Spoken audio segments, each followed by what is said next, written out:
Bonjour à toutes et à tous, je suis Bénédicte Coutan, thérapeute relationnelle et en cette période de confinement, j'ai à cœur de soutenir un maximum de personnes et de couples qui vivent déjà des tensions ou qui vivaient déjà des tensions avant de se retrouver en confinement. Alors je ne sais pas vous, mais moi il se trouve que j'ai moins bien dormi cette nuit, que je suis un petit peu plus fatiguée aujourd'hui. Du coup je sens que j'ai moins de patience avec mon fils notamment. Et donc j'ai besoin de me recentrer encore plus que d'habitude. Donc ce que je vous proposais hier par rapport à faire descendre l'énergie de la tête vers le bassin, et ben, je le fais 15 fois par heure pour être tranquille. Donc je vous remonte, c'est voilà, et ça redescend. Et ça redescend, là je chante le mental et je m'apaise.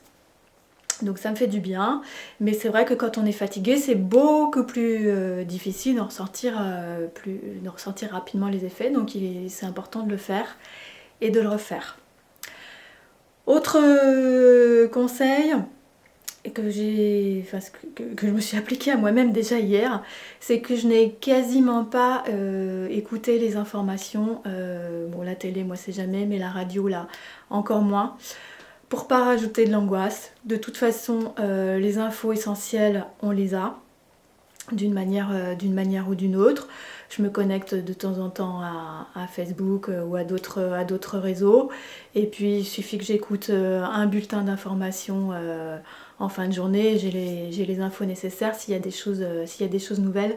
Mais sinon, tranquille, relax, je me détends, je profite. Hier j'ai profité de la journée ensoleillée, j'ai passé du temps avec mon fils, donc ça c'était voilà, c'était sympa. C'était une journée tranquille du coup et sans rajouter l'angoisse inutile. L'angoisse, des inquiétudes.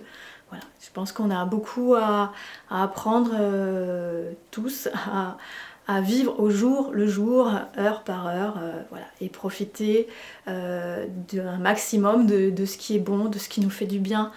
On a vraiment de la chance qu'il fasse beau en plus. Voilà, là c'est chouette. Bon, tout le monde n'a pas la chance d'avoir un jardin, ça c'est sûr. Mais si vous êtes en appartement, si vous vivez dans un logement exigu, trop petit pour l'ensemble de la famille à vivre plusieurs jours comme ça ensemble, voilà, sortez, on a le droit de sortir, on a le droit d'aller faire le tour du pâté de maison, on a le droit d'aller dans un parc s'il n'est pas trop loin. Voilà, faites ces exercices-là pour vous soulager, surtout pour vous ressourcer un maximum. Voilà, donc profitez du soleil et des moindres petites choses qui peuvent vous nourrir. Pour ceux qui sont vraiment sous tension, en crise dans le couple, dans la famille, je vous encourage vraiment à ne pas chercher à discuter, à engager une conversation qui risque de faire rejaillir le conflit si vous sentez que émotionnellement vous n'êtes pas prêt. S'il y a encore beaucoup de colère, s'il y a de la rancœur, s'il y a même des idées de vengeance, puisque je l'ai malheureusement voilà, entendu, je sais que ça existe, surtout vous n'entamez pas une conversation. Vous allez vous décharger émotionnellement dans la mesure du possible, comme je vous l'ai dit hier, en allant crier dans un coussin ou en allant faire du sport, mais n'entamez pas la discussion avec l'autre.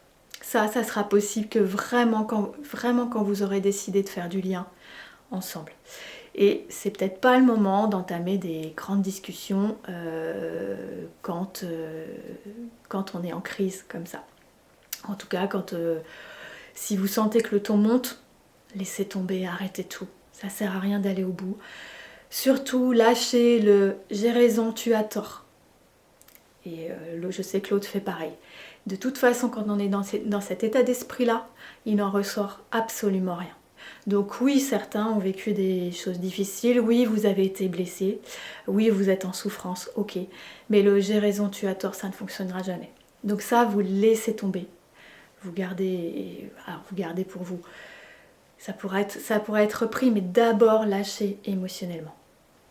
Et puis, pour ceux qui qui ont déjà réussi à lâcher émotionnellement et qui veulent faire un pas de plus avant de revenir en lien avec l'autre, je vous encourage à vous mettre à la place de l'autre. C'est-à-dire à essayer de vivre ce qu'il a vécu dans la relation avec vous, pour essayer de comprendre, de percevoir, de sentir où il en est lui.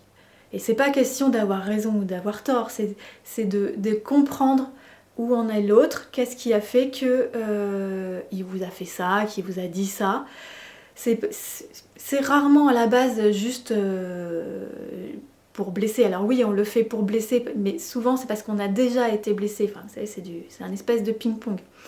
Donc c'est vraiment, vraiment important déjà d'essayer de se mettre à la place de l'autre.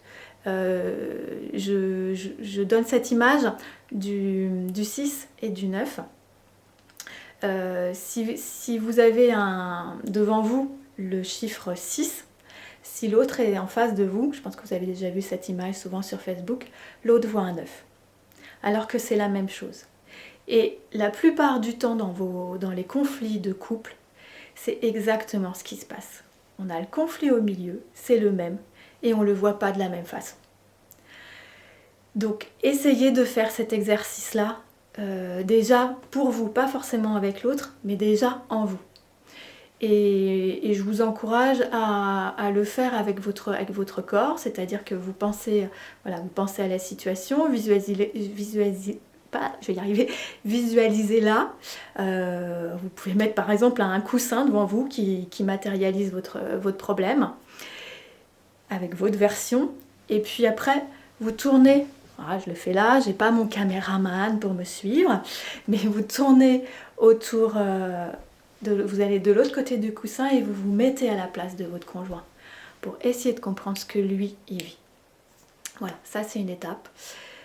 Voyez si vous pouvez la mettre en œuvre. Et puis je vous donnerai d'autres pistes dans une prochaine vidéo pour continuer à faire du lien ou avoir un lien le plus serein possible pendant cette période et qui pourra vous servir évidemment après. Et puis ceux qui ne sont pas en crise, où ça c'est plutôt tranquille, vous pouvez aussi vous servir de ça pour régler les petits conflits du quotidien, les choses qu'il y a habituellement à gérer. Voilà, je pense bien fort à vous. Il me semble que je voulais vous partager autre chose, mais j'ai oublié, donc c'est pas grave.